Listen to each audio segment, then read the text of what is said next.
What's happened. こんにちは、草哲学です。この動画ではテネットの世界を探ってみます。映画のネタバレの内容になります。あらかじめご了承ください。今回は特にラストの爆心地の地下のシーンの再現を中心にテネットの時間と運命、現実の問題を考えてみました。テネットは2020年のアメリカ合衆国のタイムトラベル系 SF 映画です。インセプション、インターステラーなどで知られるクリストファー・ノーランが監督・脚本を務めています。テネットのタイムトラベルの特徴。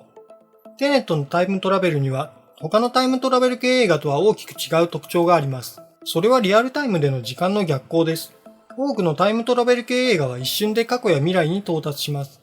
例えば100年後の世界に一瞬で到着したり、1万年前の過去に瞬時に移動できたりする設定がよく見られます。これに対してテネットの設定ではリアルタイムで地道に時間を遡ることしかできません。10日前の世界に移動するためには10日かけて逆行するしかありません。そのため自分の寿命を超えた過去、例えば500年前に行くことはできません。また逆行しかできないため、たとえ一瞬先でも実際の時間経過を超えた未来に行くことはできません。言い換えれば私たちは1分先の未来にちょうど1分かけてリアルタイムで移動しているとも言えます。空間的に例えれば瞬時に遠い場所に移動するワープは不可能で、地道に徒歩で移動するしかないといった設定です。ただし方向だけは過去の方へ移動できる点が日常とかけ離れていて、そこから独特の物語が展開していきます。爆心地の地下のシーン。ものすごくざっくり言えばこの映画が描いているのは、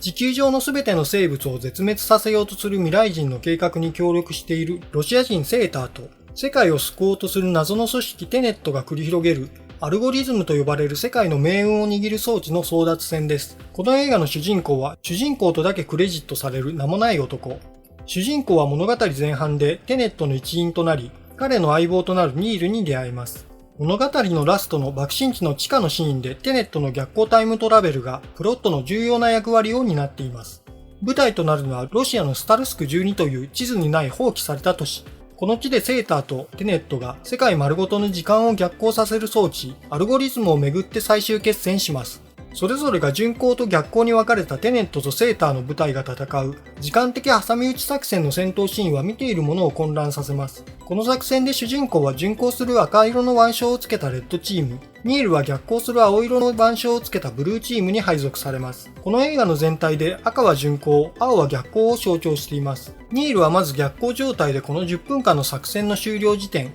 10分後の側からヘリに吊るされたコンテナに乗せられてスタルスク12に入ります。そこでは爆心地での爆発が逆再生で起こり、その後でブルーチームの部隊がコンテナから降りて時間を遡りながら情報収集などの任務に当たります。ニールはセーターの部下ボルコフが爆心地の地下の入り口に爆弾のトラップを仕掛けて入っていくのを逆再生状態で目撃しました。主人公と指揮官のアイブスはその入り口から爆心地地下に潜入してアルゴリズムを奪う任務を負っていました。そのためニールは主人公らにボルコフの行動を知らせるため、スタルスク12の敵の逆行装置、回転ドアを利用して巡航へと戻ります。彼らが入り口に入ろうとするのを見つけたニールは、後方から軍用車で追いかけ、クラクションで止めようとしますが失敗。地下ではボルコフがアルゴリズムを未来に届けるため埋める準備をしていました。主人公らは入り口の爆発には巻き込まれずに爆心地に向かいます。しかし爆心地手前の鉄格子の扉に阻まれ立ち往生。扉の向こうにはテネットの兵士が倒れています。鍵を壊そうとする彼らにボルコフが発砲。アイブスが倒れました。ボルコフはセーターの声を届ける電話機を扉に引っ掛けて、主人公から銃器を取り上げます。主人公との電話でのやり取りが終わった時、セーターはボルコフに主人公の頭を撃ち抜けと指示。ボルコフが指令を実行しようとした瞬間、床に倒れていたテネットの兵士が突然起き上がり、主人公の代わりに頭部に弾丸を受けます。その兵士は逆行していたため、そのまま扉を開けて保持しました。意表をつかれたボルコフの隙をついて主人公が反撃。ボルコフはアルゴリズムを計画通り埋めようとあがきますが、ついに主人公によって爆心地の縦穴に突き落とされます。アルゴリズムを手に入れた主人公とアイブスでしたが、時限爆弾の残り時間はあとわずか。その時地上からロープが落ちてきます。二人はとっさにそのロープに身を預けました。ロープは巡航していたニールの軍用車のものでした。彼は爆発寸前に主人公とアイブスを地下から引き上げます。無事にアルゴリズムを奪取した主人公たちでしたが、ニールはアイブスとヘリコプターへ戻りました。テネットの回転ドアで逆行して再び戦闘中のスタルスク12にやってくるために、なぜなら彼こそが地下で扉を開け主人公を狙った弾丸を頭に受けて身代わりとなった兵士だったからです。逆光の視点。それでは今度は逆行したニールの視点から地下のシーンをたどり直してみましょう。ニールはテネットの回転ドアで逆行状態になり、初回出動時と同じブルーチームの一員に紛れ込んでヘリに吊るされたコンテナでスタルスク12に到着します。通路を走ってやってきたニールをアイブスは目撃しました。主人公とボルコフが戦っている最中に扉をすり抜けて入り込み、そのまま扉を保持。絶妙のタイミングで扉を閉めて、主人公とボルコフの間に割って入ったニールは頭を打たれて倒れました。ここがニールの順行と逆行を織り交ぜた人生の終着点でした。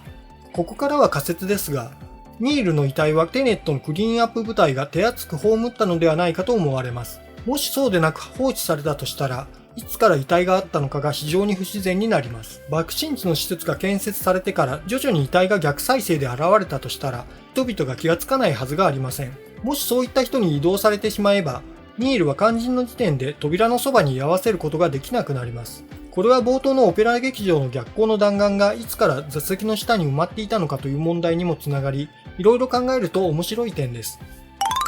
過去を変えるわけではない。こうして再現した地下のシーンを見てみると、逆行したニールは起こったことを変えようとして、つまり過去を変えようとして過去に戻ったわけではないと言えます。逆行が可能だという設定は、順行しても逆行しても成り立つただ一つの現実を前提しているように思えるからです。どの時点でどの人がどの方向へ進んでも、それを織り込んだ世界がただ一つだけあるため、全ての辻褄は合っています。多くの人が考えるように、常識的な順行の世界、つまり日常的な世界では過去は変えられないと仮定して、さらに逆行も可能だとすれば、未来もまた変えられないと考えられます。逆行の視点からは未来は過去となるからです。テネットの世界が決定論的に見えるゆえんです。すべてが決まった通りに起こる。これから起こることはある意味すでに起こったことだと考えると虚しく感じる方も多いかもしれません。しかし映画の中では、パラレルワールド理論では意識と複数の現実の関係を知ることができないというセリフもありますので、監督の意図が決定論的であったかはよくわかりません。ただパラレルワールドが存在して、常に現実と違う世界も並行していると考えると、どれほど主人公たちが奮闘して世界を救ったとしても、それとは別のパラレルワールドで世界が滅びていることになり、それはそれで少し虚しい気もします。運命と現実。ラストでの主人公とニールのやりとりは印象的でした。このシーンでは任務完了と見えた矢先にニールが鍵を開けるため逆行して過去に戻ることを伺わせます。その過去では彼が頭に銃弾を受けたのでした。物事は変えられるのか、もし違うようにしたら、と聞く主人公に、ニールは言います。起こったことは起こったこと。これは世界の仕組みに対する信頼の表現であって、何もしない言い訳にはならない。運命とでも、との主人公の言葉にニールはこう答えました。現実。運命と現実の問題を考えている日本の哲学者、入藤元義さんは著書、あるようにあり、なるようになる、運命論の運命の中で、そもそもそれが全てでそれしかないという全一的な現実は神と呼ぶのにふさわしいポジションにある。その現実という神がかろうじて二つでありながら唯一であるような現実を理解可能にしていると記しています。この映画でのやりとりで主人公と最後の言葉を交わすニールの現実と逆行して鍵を開けて銃弾に倒れるニールの現実もまた別の時点として二つでありながらそのまま唯一であるような現実の姿とも捉えられます。入藤さんはこの現実が神という論点をスピノザ的として上野修さんの著作からインスピレーションを得たとも記しています。ここでは可能性がまずあってその中の一つが現実というのではなく現にあってしまっている現実こそがそもそもの出発点であって可能性はその現実があるからこそ考えられる二次的なものという視点が見られます。また著書現実性の問題の終わりでは現実性こそ神であると記しています。入藤さんは現実性を世界の一番外側と内側から全面的に浸透して働いている透明で絶対的な力として捉えているためこう表現したのでしょう。ニールのセリフ、起こったことは起こったこと。これは世界の仕組みに対する信頼の表現であって何もしない言い訳にはならない。